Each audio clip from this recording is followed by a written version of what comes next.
Hi, hello, hey. This is a video I wanted to make for a while, and I'm kind of working on other things at the moment, so I figured I'd make this. I talk about games a lot, and I talk about the things that I like to, the games that I like to play and stuff, so I figured would be kind of a fun little behind the scenes is my literal collection, my cache. My secret stash of games. I know it's really not a lot compared to a lot of other people. I only started collecting in the last, like year and a half, 2 years, primarily at the beginning of the pandemic. So, you know, I'm really proud of what I have, and I think it's really cool, and I like a lot of what I have, and I haven't bought anything that I don't plan on playing. So, yeah, we've looked at Mr. Slurp here for long enough, so we're gonna go ahead and we're going to just turn over to the cache, the collection. It's a lot of everything. So up there, is just, you know, miscellaneous shit. I've got some minis and a couple of just NES games that I have that I don't even own an NES anymore. My friend Cody has it. But these are the NES games that I wanted to have more than anything. A couple random PC games up there as well, like what, Oblivion, the special, actually this one's kind of a cool, it's a special 5th anniversary edition of Oblivion. I picked it up at GameStop for $5, I think was what it was worth, what it was for at the time, or pre-ordered, I really don't remember. And then all my wife's copies of The Sims for PC, so many copies of The Sims 3. As we go down a little bit, Unbuilt Gunpla, Built Gunpla, another Unbuilt Gunpla. These are all of my RetroTink, extra RetroTink devices. Got the Mini for the N64, the SCART, the Pro 2X, a couple 3DSs in there. We go a little bit further down. Here is a collection of PS2 games that I inherited from my friend Austin. There's a video on that, like up in the corner. I unboxed that entire PS2 collection of his, and yeah, there's, I mean, like I said, Ride Out of Stories is the one I kind of am really excited to try. Original copies of Kingdom Hearts, that's all really cool and nice and stuff. Got some additional lenses and battery packs and storage and tech and gear and stuff. It's not anything super exciting. What do we got in here? What do I, there's another 3DS capture in there and some storage solutions, card readers, extra drives. In here, I think, is my kit building and other drives. This third drawer here is a whole lot of nothing, apparently. And this bottom drawer is where I keep all my SNES games and N64 games. All my very important, good games. Spider-Man, the X-Men, Arcade's Revenge. Really was looking for like a copy of Secret of Mana. Love that one. Hi, buddy. What's up? Hey, cat. How we doing? Hello. You're so cute. He's found my tool bag. And then, yeah, and then over here we have the biggest part of the collection. It's my little bit of everything, let's say. We'll start out at the top here. It's just all GameCube. Then it goes down to just Wii U, a couple more GameCube, a couple, what are you? Oh, Banjo-Kazooie. Mega Drive for, sorry, Mega EverDrive for the SNES. No, that's a Genesis. Mega EverDrive for the Genesis, good grief. Copies of Breath of Fire 1 and 2 for the Game Boy. The original copies for the SNES are really hard to get a hold of, so I know these are not the best, but they are original, complete in-box copies, and I really like that. I think that's cool. Breath of Fire is one of those games that I got into a little late, and I think is just super awesome. So I wanted to collect as best I can. I've got an Eon ticket in here, manual for Final Fantasy 1, which we'll see later.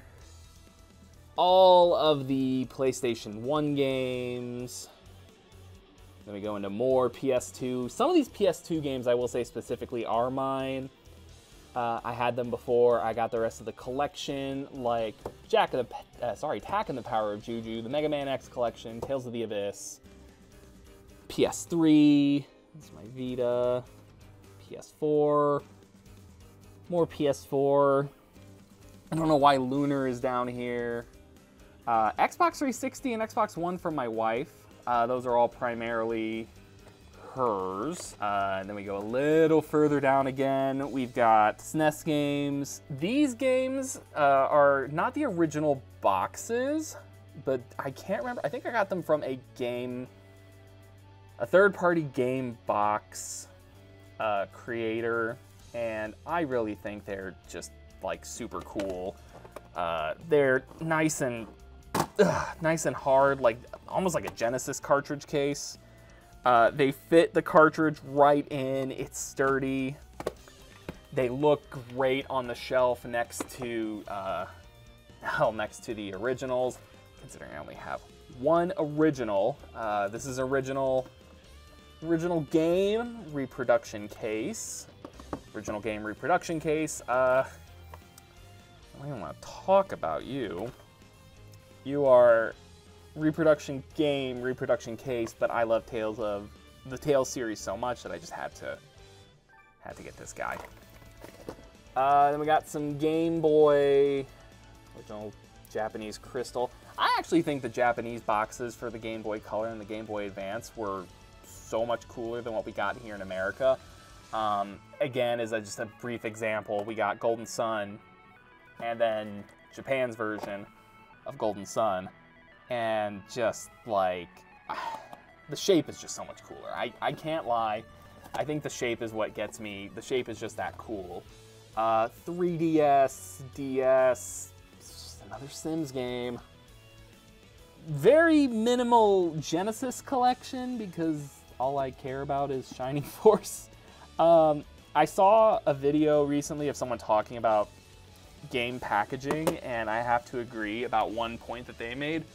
The Sega Genesis went from this nice hard black case to cardboard and red, and I don't know why, and I think it was a really dumb choice because the hard boxes were phenomenal.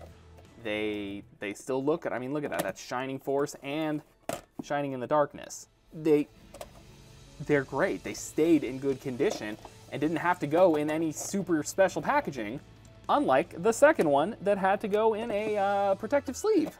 Switch games, yeah. Switch games are all down here. Extra audio equipment, extra lenses, capture cards from throughout the years. I like my collection. I think it's cool. I am very proud of what I've put together. We have the space where I do editing and streaming and other things. Consoles, my horrible solution for cables. Don't judge. Don't judge. It's what it is. SCART adapter, SCART switcher, RetroTink 5X. And then we got the shelf.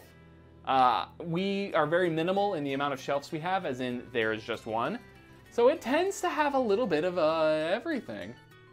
A little bit of every interest I have.